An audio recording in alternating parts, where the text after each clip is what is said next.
12월이 대강절이기 때문에 대강절을 맞아서 이제 예수님에 관해서 말씀을 나눌까 합니다.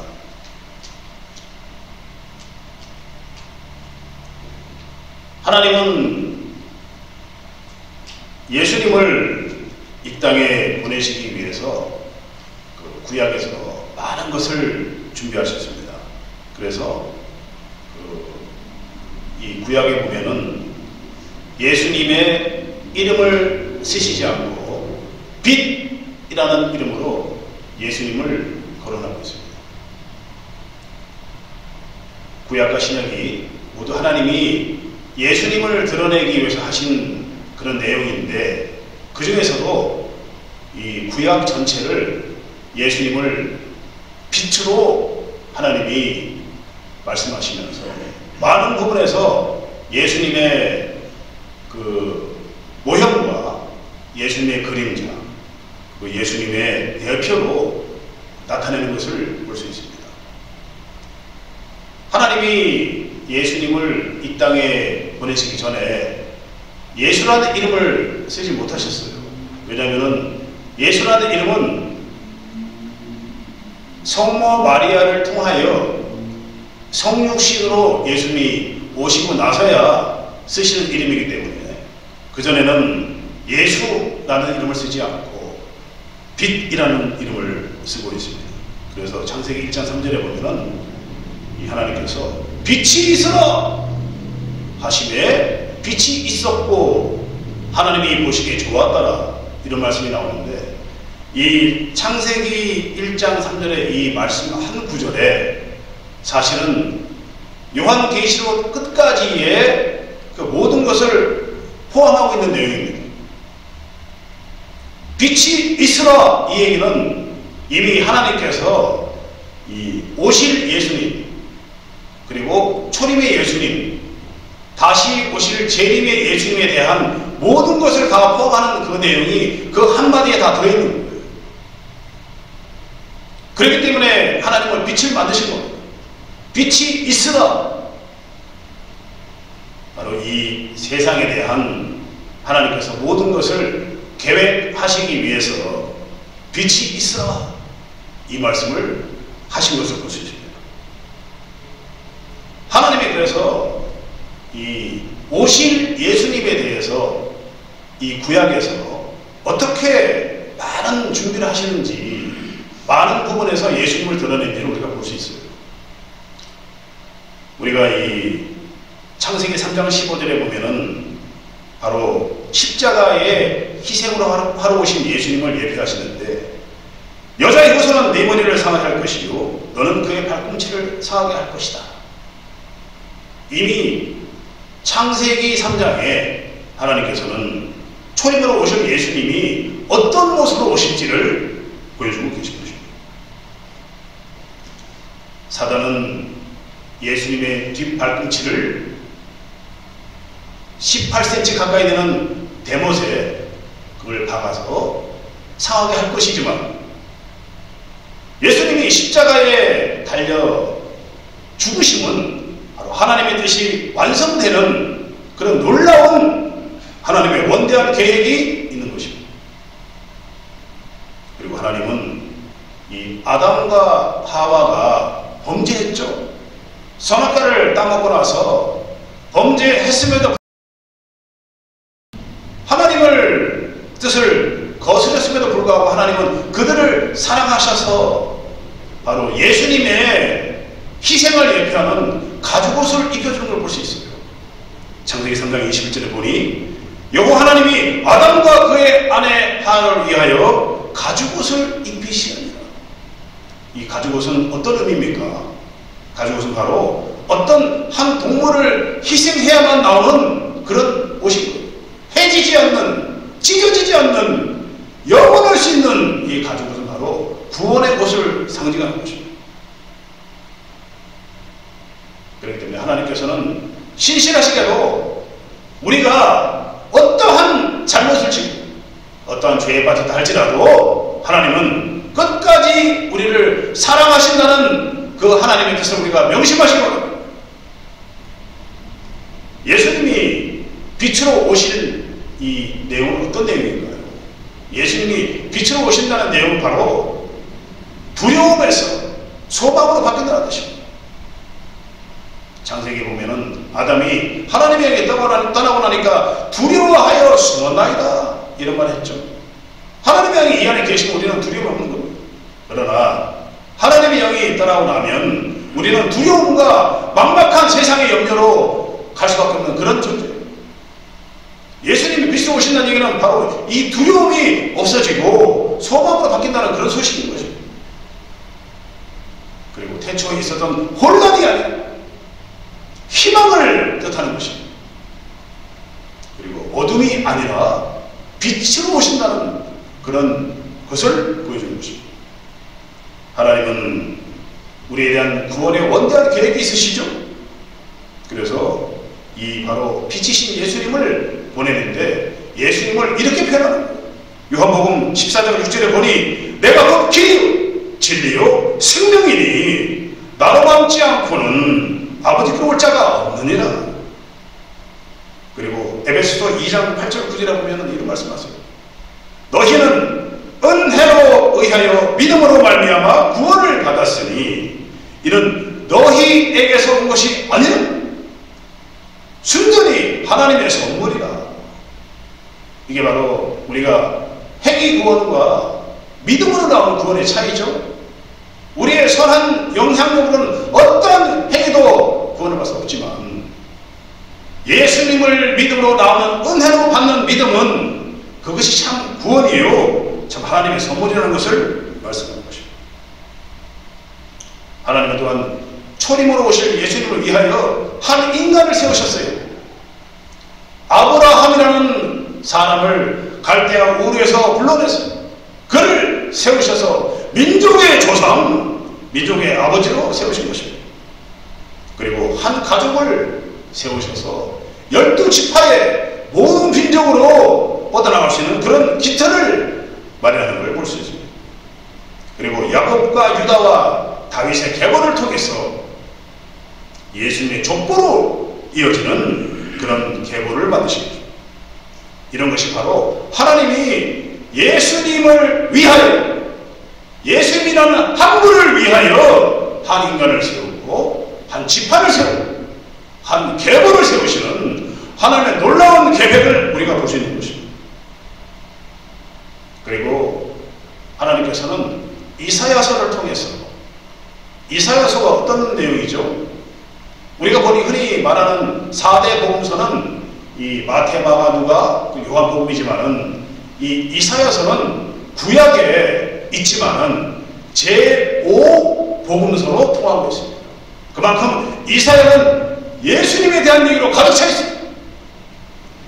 이사야 42장 6절 7절에 보니 내가 너를 세워 언약과 이방의 빛이 되게 하리니, 빛이 나오죠.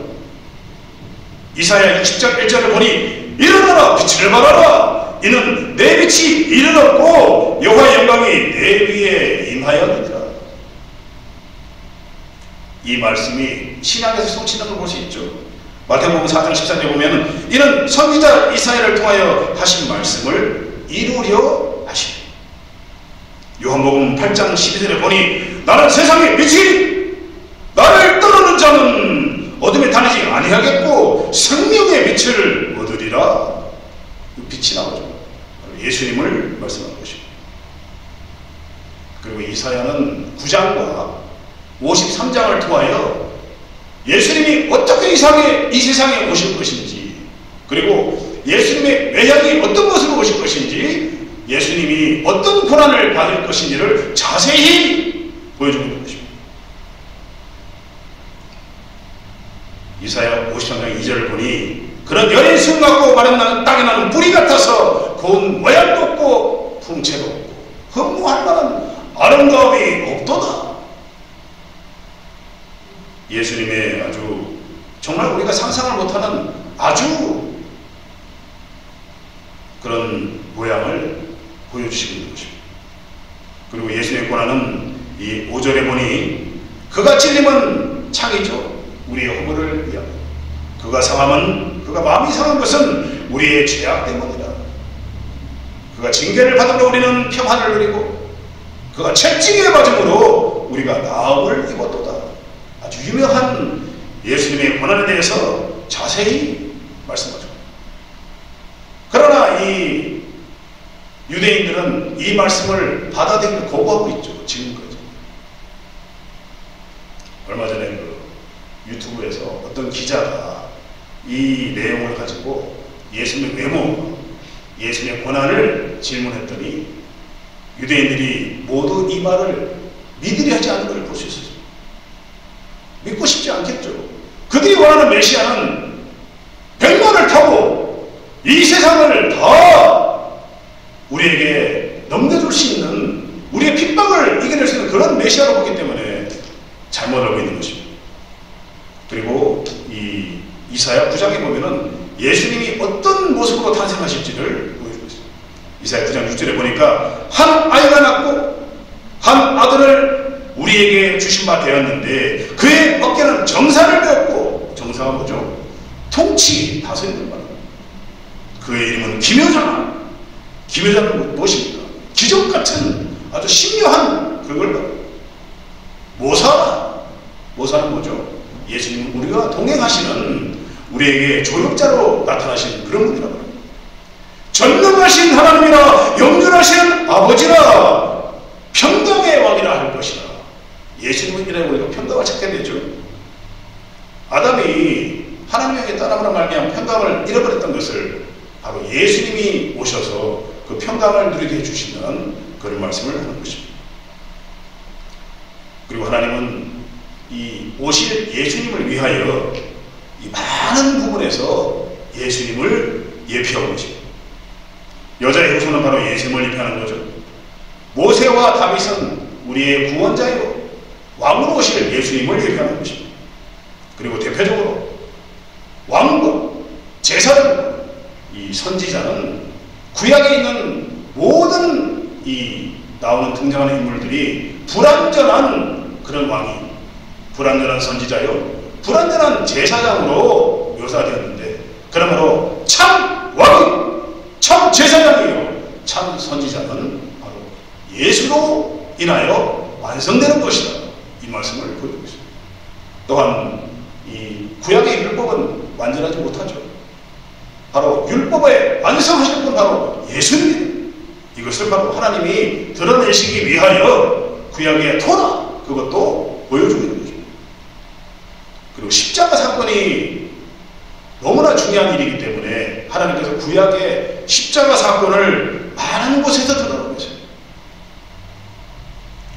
좀 전에 말씀드렸던 창세기 3장 15절은 바로 십자가 사건의 대표적인 사건, 예언인데 예수님의 뒤꿈치를 상징하는 것이다. 그리고 아담과 하와가 입힌 가죽으로 아브라함이 이삭을 번제로 바친 사건이 바로 십자가 시작을 말합니다. 이삭의 순종은 바로 예수님을 예표하는 거죠.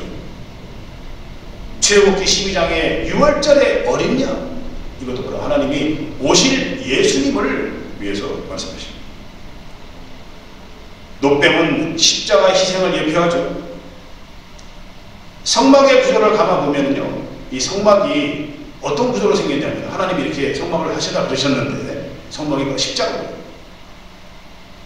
성막에 보면은 번제자는 피를 흘리는 예수님, 물두멍은 보혈로 씻기는 것을 예표하는 것입니다. 그러므로 모세 십계명은 바로 이 십자가를 예표하는데, 우리가 그것을 이 모세의 모습으로 양팔을 벌려서 신에서 내려오는 그 모세를 보면서 십자가의 예수를 우리가 볼 수 있는 것입니다.